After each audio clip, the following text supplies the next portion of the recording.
In the early months of World War II, when the Atlantic still stood at the center of Germany's naval ambitions, most officers of the Kriegsmarine shared a single vision of how sea battles should unfold. They viewed the ocean as a chessboard, battleships as kings, cruisers as queens, and submarines, the U-boats, as silent killers striking unseen. The notion that the future of naval warfare might depend on something entirely different, an airfield built upon steel, seemed absurd. Aircraft carriers were regarded merely as auxiliaries, fragile ships that required constant protection. They weren't seen as war winners on their own. The British possessed a few, yes, but in limited numbers, and German officers dismissed them as experimental curiosities. Fragile vessels that could be destroyed by a single accurate torpedo or bomb. To them, command of the seas still belonged to armor and heavy guns. But reality has a way of dismantling illusions. When reports first surfaced about America's aircraft carriers, German officers dismissed them as exaggerations, tales spun by submarine captains who had spent too long at sea. These sailors returned from Atlantic patrols, speaking of vast silhouettes on the horizon, ships so immense they seemed beyond belief. These were not the small carriers of the Royal Navy, but massive floating fortresses, nearly the size of the Bismarck, yet armed not with heavy guns, but with aircraft. The concept seemed ridiculous. How could such ships endure without battleship armor? How could planes launched from a moving deck possibly rival the range and power of naval guns? Doubt was nearly universal, until the war itself proved otherwise. The first revelation came through the U-boat fleet. For years, Germany's submarines had ruled the Atlantic, ambushing convoys under the cover of night and disappearing into the depths. But suddenly, everything changed. Convoys that had once been easy targets now moved beneath constant air patrol, even in waters far beyond the reach of land-based planes. Boat commanders began reporting strange aircraft that seemed to appear from nowhere, circling overhead like predators, forcing them to dive too soon and ruining their attacks. At first, Berlin assumed these planes were operating from secret bases hidden on remote islands or coastlines. The truth was far more alarming. They were launching from carriers, mobile airfields that could go anywhere, clearing the seas as they moved, for men raised to believe in the U-boat's invincibility. The realization was deeply unsettling. The hunter had become the hunted. German intelligence initially tried to minimize the danger, but reports soon arrived describing the American Yorktown-class carriers, followed by even larger vessels with flight decks, long enough to send entire squadrons into the sky within minutes. These were no longer support ships. They had become weapons in their own right, capable of scouting vast distances, striking targets with precision, and shielding entire fleets. Some German officers still believed that a well-placed hit could bring one down. But then came the reports from the Pacific, sent by their Japanese allies, revealing what these ships could truly do. The Battle of Midway sent tremors through every naval command in Europe. 4 Japanese carriers, once the pride of their navy, were wiped out in a single battle. And it wasn't a traditional battle fought with shells and torpedoes. The ships never even saw each other. The entire fight had been decided by planes, from decks hundreds of miles apart to German mines, trained in the traditions of surface warfare. This was almost unthinkable. The age of the battleship was ending, and a new age had arrived. And yet hearing about the carriers was one thing. Seeing them, truly seeing them, was another. Some of the most striking accounts came from German prisoners of war who were taken aboard American carriers after capture. They spoke of hangar decks that stretched like cathedrals, of elevators that lifted planes as if by magic,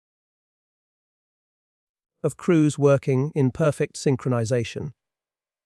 They described the sound of engines roaring on the flight deck, the smell of aviation fuel, the endless rows of aircraft waiting like hawks to take to the sky. Compared to the cramped, suffocating life aboard a U-boat, it was like stepping into another world. The sheer scale of these ships was enough to humble even the proudest officer. A single American carrier, they realized, was the equivalent of several airfields moving together, bringing an entire war with them wherever they went. Perhaps most shocking of all was the speed with which America built them. German shipyards labored for years to produce a single battleship, each one a political event, a matter of national prestige. But across the Atlantic, carriers were being launched at a pace that defied belief. The Essex class, they were told, was rolling off production lines like factory goods. To German officers who had seen their shipbuilding program crippled by Allied bombing and material shortages, this was almost otherworldly. The Americans did not just have a weapon. They had an entire system designed to replace, replenish, and expand it. To sink one carrier was meaningless when another newer one was already on the way. For the first time, many German officers began to feel that the war at sea was tilting beyond their control. It wasn't just about strategy anymore. It was about a kind of power they could not match. The power to build, to sustain, to project force anywhere on the planet. The carriers were more than ships. They were symbols of a nation that had turned its industry into an unstoppable war machine. To stand on the deck of one was to understand that this was not merely a fleet. It was a declaration of intent. The Americans had chosen a new way to fight, and the rest of the world would have to adapt or be crushed. The first time a captured German officer walked across the flight deck of an American carrier, he felt as though he had stepped onto another planet. The deck stretched so far that it seemed to merge with the horizon, a massive expanse of steel alive with motion. Sailors in color, coded shirts darted back and forth like pieces on a living chessboard. Guiding aircraft with practiced precision, the officer stopped for a moment, mesmerized by the sight of a Hellcat fighter being towed into position, its wings folding down like the talons of a predatory bird. The smell of fuel and hot metal filled the air. The sound of engines rumbling below deck vibrated through his boots. Everything about this place spoke of power, of relentless organization, of a kind of warfare he had never imagined. Below decks, the sense of scale was even more overwhelming. The hangar bay was like an enormous cathedral, a cavern of steel where dozens of planes were lined up in perfect rows. Mechanics swarming over them with tools, checking engines, arming bombs. The officer could not help but think of German shipyards, where even a single plane being repaired was an event worth noting. Here, aircraft were treated like ammunition, used, serviced, launched again without pause. The Americans seemed to have mastered the art of turning war into routine. As if this massive operation was just another day's work, German officers had been taught that war was a matter of heroics, of bold decisions and daring maneuvers. But what they saw aboard a carrier was something different.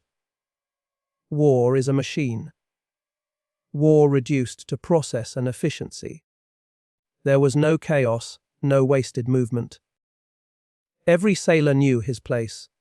Every order was carried out instantly. When the alarm for flight operations sounded, the entire ship seemed to transform. Planes were rolled into position. Fuel lines were connected. Bombs were hoisted into place. Pilots climbed into cockpits. Within minutes, the flight deck was alive with engines, screaming at full power. One aircraft after another leaping into the sky. For the German officers, used to thinking of air power as something tied to fixed bases on land.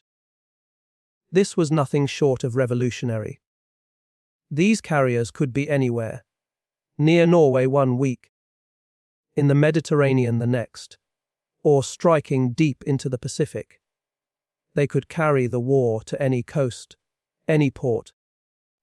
And there was no way to predict where the next blow would fall. Even more unnerving was the realization that these ships did not act alone. They traveled in groups, task forces that included battleships, cruisers, destroyers, and supply ships, all centered around the carrier like planets orbiting a sun.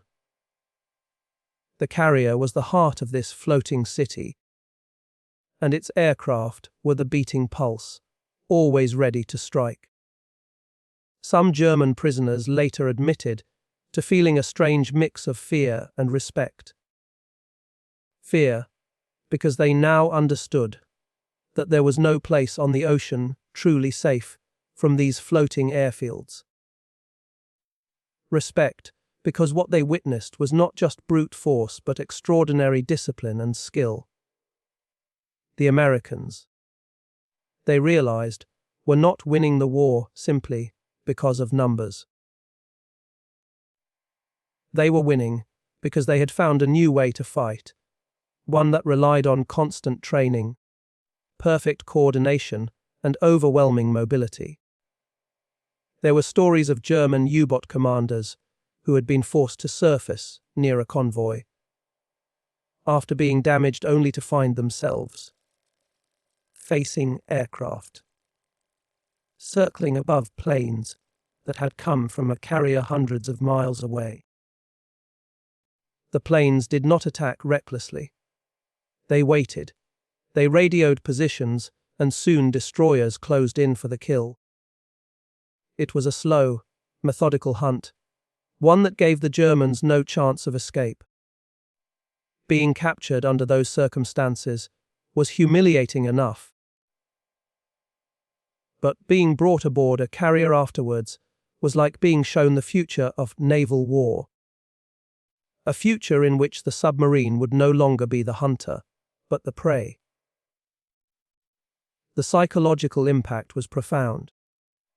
One officer wrote later that the most unsettling thing was not the size of the ship, nor the number of planes, but the sense that the Americans were only getting started. They build these ships as we build trucks. He wrote in his diary, "We labor years to make one vessel. They will launch 3 before the paint on this one is dry." He was not exaggerating. By 1943, the United States was commissioning carriers at a pace that stunned even its allies. Shipyards ran day and night, welding and riveting, turning out hulls faster than Germany could hope to sink them. Inside the carrier, life went on with a rhythm that seemed impossible for such a massive crew. There were galleys that fed thousands of men, sleeping quarters stacked with bunks. 3 high medical bays, briefing rooms, even chapels. It was a self-contained world, a floating city with its own laws and routines. For the Germans, who came from a navy where everything felt smaller, tighter, and more desperate, it was hard not to feel a pang of envy. Here was a navy that seemed confident, even relaxed, despite the war raging across the globe. And yet, beneath the calm, there was a quiet, relentless intensity. The carrier was never still for long. As soon as one group of planes returned, another was prepared to launch. Bombs were loaded, fuel lines were connected, pilots were briefed on new missions. Day and night, the cycle repeated. A tireless rhythm of attack and recovery. The Germans, watching from the sidelines, realized that this was a war. Germany could not win by courage alone. This was a war of endurance. And America had more endurance than they had ever imagined. By the time those captured officers were transferred to P camps, many of them had changed the way they saw the conflict entirely. The image of the carrier's endless deck, the roar of engines taking off one after another, stayed with them. It was more than just a memory. It was a warning. The war they had once thought of as a contest between battleships and submarines had become something far larger, something they could no longer control. Weeks passed. But for many German officers who had once believed in the invincibility of their fleet, the memory of those American carriers never faded. Even in captivity far from the sea, they found themselves replaying the sights and sounds over and over in their minds. Some would close their eyes and hear again the roar of aircraft, engines as they thundered off the deck, one after another like a relentless drum beat.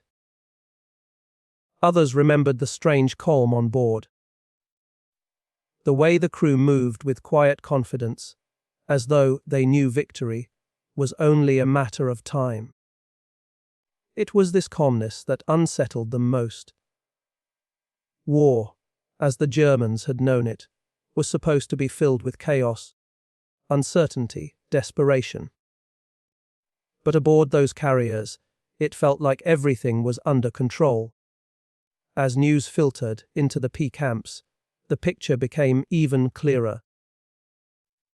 Reports came of German convoys ambushed by carrier-based planes in the Arctic, of U-boat destroyed by hunter-killer groups led by escort carriers, of battles in the Pacific, where American carriers had turned entire campaigns with a single strike for officers who had once placed their faith in the power of the Bismarck, the Tirpitz, and the U-boat wolf packs. These stories were like nails being hammered into the coffin of their old worldview. The carrier they now knew was not just a weapon. It was a revolution, a weapon that rewrote the very rules of naval war. One officer, once a believer in the U-boat strategy, wrote bitterly in his diary that the ocean had become a sky battlefield. It no longer belonged to the submarine or the surface raider. It belonged to the aircraft overhead. He confessed that he now feared the sight of aircraft more than the echo of depth charges that once haunted him. It was a complete reversal.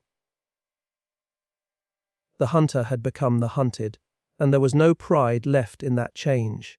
As the war continued, more German sailors and officers were captured and brought aboard carriers before being sent to prison camps. Each returned with the same realization. The Americans had created a force that could not be stopped. The scale, the precision, the sheer speed of their production. It was beyond anything the Third Reich could ever hope to equal. Germany, they understood, was waging a war it was destined to lose. Not against an opponent who could construct ships faster, strike from greater distances, and replace losses before the paint had even dried on a new hull. For many, the realization brought a quiet sense of defeat. They had entered the conflict, believing in the strength of the Kriegsmarine, in the U-boat fleet that would starve Britain into surrender, in the battleships that would dominate the Atlantic. But those beliefs had vanished. The sea no longer felt like German ground, no longer a place of stealth and control. Every horizon now carried the fear of a carrier, waiting just beyond view, ready to unleash its aircraft without warning. Yet alongside that fear was a reluctant admiration. Many officers later confessed that they couldn't help but admire what they had witnessed. The Americans had transformed what other navies viewed as a supporting concept into the centerpiece of their strength. They trained crews to operate with flawless precision and built an industrial machine capable of surpassing entire nations in output. It was all achieved with such speed and coordination that it was almost intimidating. Even the most seasoned German officers recognized that this was not just a matter of chance or sheer numbers. It was foresight. The United States had realized sooner than anyone that the future of naval warfare would be ruled by air power, not artillery.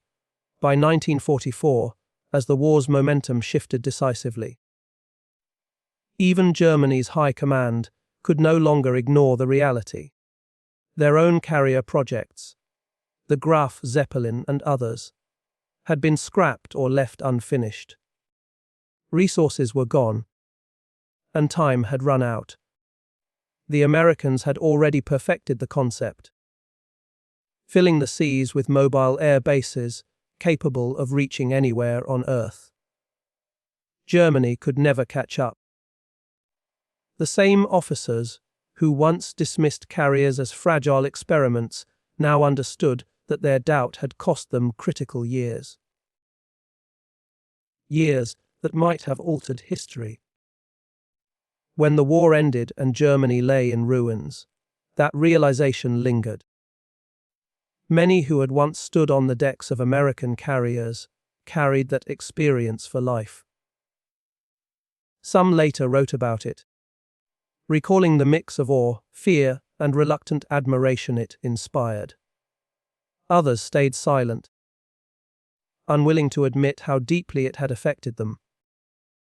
Yet all of them, in their own way, faced the same realization. The reign of the battleship had ended, and the future had arrived aboard those vast floating airfields. For historians, the accounts of these men became priceless records of a turning point in naval history. It marked the moment Germany's naval struggle was truly lost. Not only in strategy rooms or on ship decks, but within the minds of those who fought. The carriers hadn't just sunk vessels, they had sunk belief itself. They revealed that war could now be waged with such distance, accuracy, and dominance that courage alone could not alter its outcome.